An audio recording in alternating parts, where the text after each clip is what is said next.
Yo, what's good? It's your boy Kurt, and today, man, we have another reaction, no? So, ngayong araw, mag-react tayo sa kanta ni Honcho, no? Ang kanta na naman, title na is Ginto. Ay medyo late tayo sa pag-react dito, no? Nilabas ito May 10, and based on the description, sabi niya dito, para ito sa lahat ng nanay, lalo na sa mama ko, para sa iyo itong kanta. So I assume this is going to be a song for Mother's Day, no? And again, belated Happy Mother's Day sa lahat ng nanay na nanonood ngayon, no? But yeah, I'm just excited, man. This is, by the way, a request reaction. Without no further ado, man, let's get it. Deep Fire.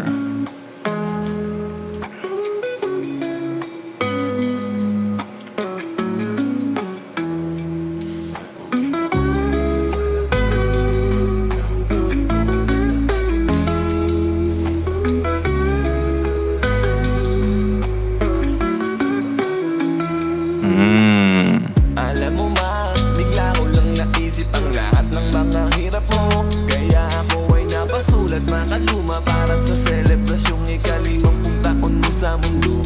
Mahal kita ma, salamat sa lahat at pagdala mo sa akin dito sa mundong napakahirap na basahin. Alam kong utang ko sa'yo ang buhay ko at hangin, kaya hayaan mo malayang kita. Pasasalamat sa'yo at nariyan ka. Palagi para sa'min ikaw ay mahalaga. Miss ko na ang yakap mo na kaya dati ma, kaya dati ma. Sa tuwing ako'y nasa Miss ko na yung yakap mo gaya ng dati. Bakit? Hindi ba sila magkasama ng mama niya? palagi para sa'min ikaw ay mahalaga. Miss ko na ang yakap mo na kaya dati ma, kaya dati ma.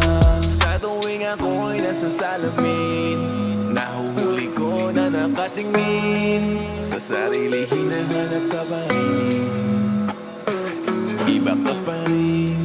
Parang ginto, parang ginto. Ang tulad mo ay parang ginto. Parang ginto, parang ginto. Ika'y parang ginto. Ma, ma, ma, ma. Nahihirapan pero kaya mo pa rin. Para sa'min, tumatak na lako paglaki. Hanggang sa'king anak na ipapasa ko na rin. Mga naging aral ko at disiplina na itinuturo mo. Ikaw ang number one na mama. Hanggang ngayon pag may problema tumatawag. Ako sa'yo kapag takot ay humahawak. Ikaw pa rin ang hinahanap, hindi maawa. Simula nung mawala si Papa, piling namin lang ibuhay mo pa ay humaba. Mama, ako pa sa tuhod nakasama. Baka na letra ang kahulugan mahaba. Ikaw ang mama sa tuwing Apat na letra yung kahulugan mahaba, no? Ang ganda nun. Dahil again, pagiging mama or yung mga nanay natin, nakakamiss lang sa 4 letters na yon na mama. Napakaraming ibig sabihin, no? Napakaraming napakalalim ng ibig sabihin, no? And again, ang ganda nung angulo na pinapoint out niya dito na, 'di ba, lahat ng aral and disiplina na ituro mo sa akin ngayon, itinuturo ko na sa anak ko.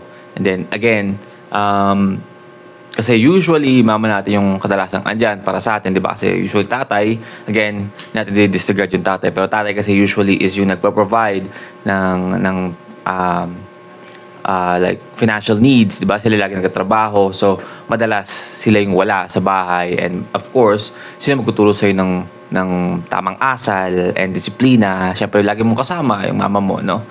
But yeah, ang ganda lang, no? Isipin na si Honcho is tatay, pero nakuha niya yung disiplina, yung mga aral galing sa nanay, no? ako'y nasa salamin, nahuhuli ko na nakatingin sa sarili, hinahanap ka pa rin.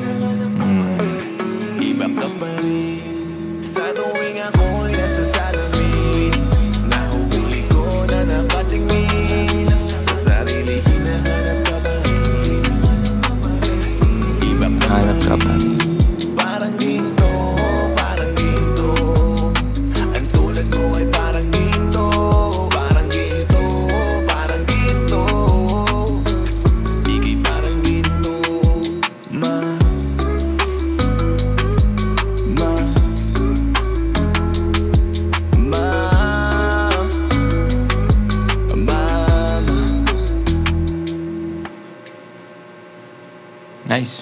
Alright, well again, that's Honcho no Ginto, no? Again, a message or harana para sa ating mga mama, no? Ngayong Mother's Day. And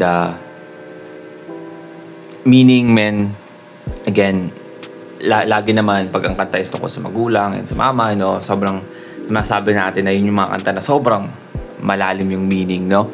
But in terms of like song, I don't know if this is the like best song ni Honcho pagdating sa pagiging ganito, like senti or like sentimental na type of song, no? Pero I guess, of course, ganito sa puso niya, no? Hindi naman niya kailangan maging sobrang lyrical kung gusto lang niya kantahan yung nanay niya, no?